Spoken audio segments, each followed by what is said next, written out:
In today's video, we're celebrating Halloween with a fun and colorful Halloween DIY. So there is one trend that is dominating the internet, and that is pastel Halloween decorations. If you've been on Pinterest, Instagram, Facebook, you've probably seen this trend. It's super cute. It's a lot of happy pastel colors, the pinks, the blues, all things you would never really expect for Halloween, but I am loving it. I'm honestly here for it, not just because it looks really cute, but because I think this trend will help a lot of people keep from tossing some of their decorations at the end of the month. So while a giant plastic orange pumpkin doesn't really fit anyone's home decor, I think a cute pastel set is definitely something I can see on a desk or a table in a bedroom, which gives it a much longer lifespan and keeps it out of the landfill. So I absolutely adore this trend, which is why we're gonna tackle it today. So for this project, all you're gonna need is a couple plastic skulls. Again, this will depend on how big you wanna make your pastel centerpiece or decor items.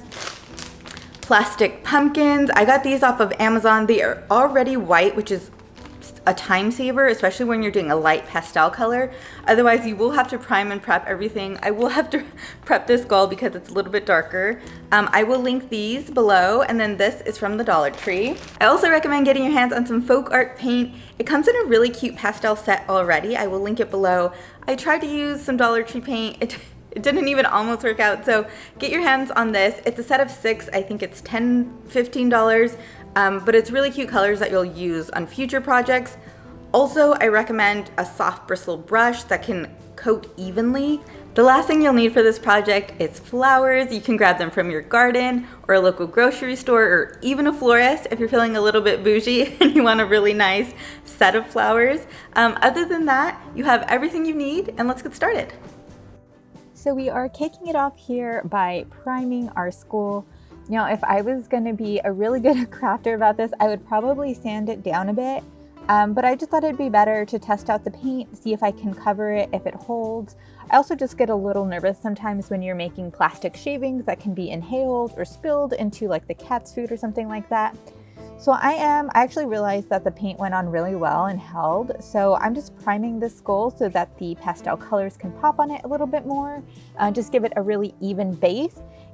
And if you're using the paints I recommended, I noticed that these dry so quickly, so you won't have to wait very long to then apply your next color.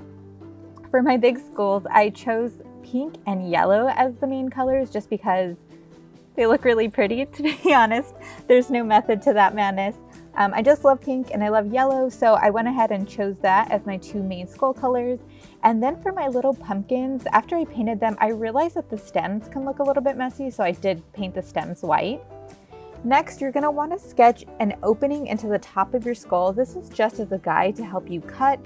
You can always readjust later, and I'm using pencil just so I can buff anything out if I need to. But to be honest, you will probably have to repaint once you cut just because you are ripping into that plastic and it might chip off some of the paint. I would have done this first had I thought about it, but I didn't. So if you're like me, just go ahead, cut your opening. You can start with the hole in the center and then make a little bit of an X or a T to create flaps that you can pull off, and then we can touch up the paint after. Nothing to worry about. Also be patient with this process. Plastic can definitely be a little tricky to cut, especially on a curved surface like this, where the skull is just kind of slanted forward like that. So just take your time. I just did this corner by corner after I made my flaps.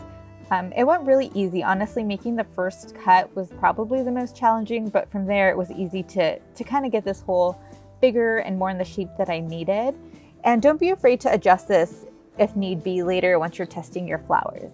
And today we're using my favorite hydrangeas. The great thing about this is they also take up a lot of space. They're very full, and you can get them for the same price as a regular flower bundle. They're not overly expensive. I believe these were $10, and they gave me just enough flowers and branches to use for 2 of my centerpieces. So if you are doing like a bigger tablescape for maybe a Halloween dinner, which, oh my God, sounds so fun, go ahead and pick up a couple extra bundles. But I did use about 2 for each skull. Now, as I'm cutting everything down to size, as you go, you'll realize you might need to pull off some of your leaves just because they're too low, depending on where they sit. In this portion, I also wanted to call out, you can attach your little floral vials, the ones with water in them, to make your flowers last. For this example, I'm not attaching them. I had other plans for these flowers in other videos, so I am just popping them in, but you can use the vials to help them last longer and actually, live in your house like a living centerpiece. And then go ahead and after I put the live flowers, I grabbed some of my faux florals that I got at the Dollar Tree just to amp it up a bit. I love these faux florals because they can work with so many different arrangements. They're really simple and they just help take up some of that little extra backspace to hold the flowers in their place.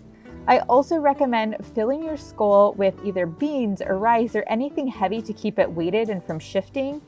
Just kind of a little hack there to keep your floral arrangement from tipping over. And ta-da! The final arrangement. I'm so happy with it. I love the colors. Also, I think I'm definitely going to keep this by my desk or on a bookshelf. I love how it looks. Timeless, fun, pink. What do you think, guys?